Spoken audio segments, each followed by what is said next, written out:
Welcome to Tech Minds podcast by GIC. Today we are honored to have with us Dr. Mona Alshaikh. Dr. Mona is an associate professor of neuropsychology and she serves as a vice president for Saudi Society of Medical Education. She is the head of research and innovation unit at the College of Medicine at Imam Abdurrahman bin Faisal University. So we are really honored, Dr. Mona, to have you with us in this podcast. First of all, I would like to start with a quick introduction on yourself. Could you elaborate more on your background, your scientific activities, and your career in general? Inshallah. Thank you for having me. I want to thank JIC for inviting us to this prestigious conference. I have been a physician for 40 years, a physiologist for 30 years, an educationist for 20 years, a quality consultant for 10 years, and involved in AI for 2 years. So that's really an enriching experience, starting from medical to education. True. So could you please elaborate on AI use in education from different perspectives, let's say from learning and assessment? Yeah. You know, artificial intelligence has transformed the way we learn, because we've been, as educationists, struggling with creating adaptive learning platforms. We wanted to make personalized learning experiences for our students in the style they want, and the speed they want, at the time they want, and to obtain educational feedback which is timely, which is constructive, comprehensive. We could not do that. And when I studied the educational environment measurement using DREAM, the lowest score was always students that they scored, I have enough feedback on my performance. All students, regardless of their educational strategy, they figured out that they did not have enough guidance, enough feedback. So AI can allow us to have that feedback 24/7. And the learners can just practice any kind of knowledge or skill, and the AI will give them constructive feedback with SWOT analysis, strengths, weaknesses, areas of improvement, which is very amazing. So it solved our issue as educationists. Yes, sure. Do you think that it's really a self-learning process with AI? When you have feedback, when you have your tutor, Exactly. your assistant, could we end up with a self-learning environment? No, but even us as educators, we can have feedback to our performance. As you know, for example, you can put your activity, you can ask it to create an intellectual activity for a certain content. For example, you can customize a chat bot. I have customized a ChatGPT bot for understanding the concept of homeostasis, because I teach introduction to physiology for various.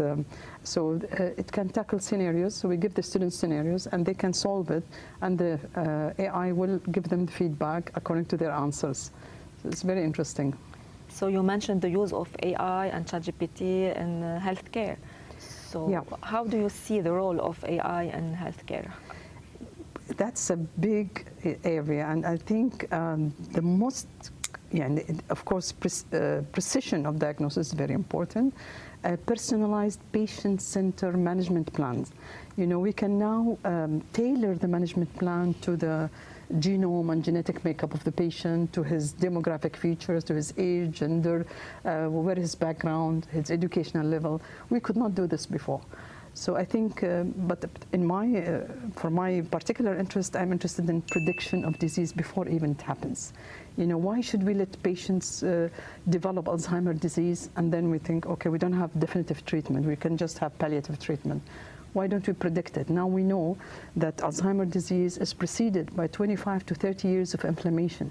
So if we can predict the disease, we can prevent it. I have published a paper on the use of nano-emulsified quercetin and taurine in preventing and ameliorating Alzheimer's degenerative changes. So if we can predict who's going to have Alzheimer's because of his family, because of his genetic makeup, because of his occupation, whatever factors, then we can prevent it before he reaches to have the symptoms or the pathologic features of Alzheimer's, which are the neurofibrillary tangles and the amyloid plaques. So that would be really a very good application for AI. I hope it will so. save humanity, Soon. hopefully. Okay, so let us talk with our students and tell them some advices if they want really to improve their use in AI, Yeah. and maybe they might have a career in AI in their future. I actually encourage my students to use AI as much as they can. It is the new era. And if you don't have AI tools in your laptop or your mobile, you will be illiterate very soon because everything is now dependent on AI. My students actually use it heavily, even more than me. So I'm not worried about students. I'm worried about the faculty. I'm worried about the educators. This is why we have designed an annual program for them to help them incorporate AI into their teaching and into their assessment, because AI has a long big role in assessment. Do you recommend any books or workshops or learning, online learning resources for our students just to gain knowledge out of There is a plethora of them, actually. And if I recommend something today, tomorrow there'll be something better.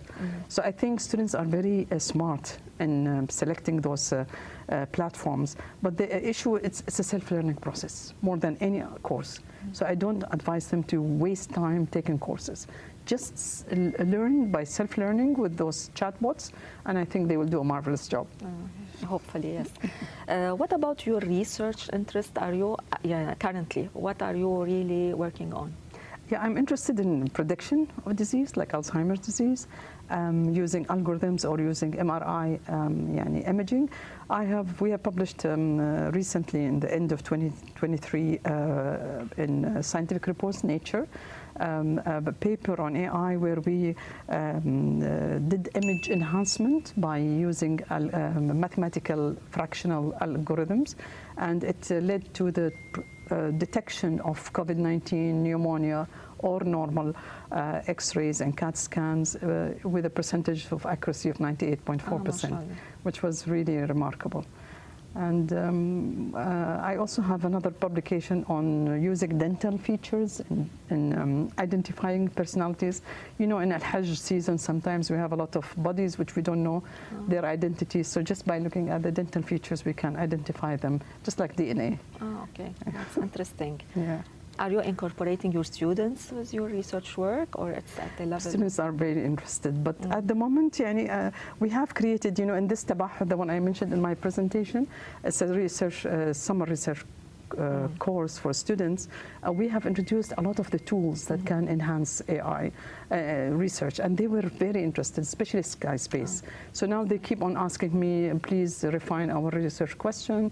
Are these variables okay? Is this research design okay for this research question? I keep on answering. And this is part of what we call as the research clinic. We provide what is called as a research clinic for our students and faculty as well. So they come to us with questions, queries, struggles, challenges, and we help them. That's really great. So thank you so much, thank you, Nadia. Dr. Mona, for your informative answers and insights. We were honored to have you with us. And thank you. I am honored to be invited, actually, yes, really. to be part of this prestigious conference. And we had great speakers today. And I really salute JIC and Faqih for choosing this topic, which is the topic of the era. Thank you so much. Thank you, Nadia. Dr. Mona. And I would like to thank our audience, and hopefully we will meet in our next episode of Tech Minds by JIC. Thank you.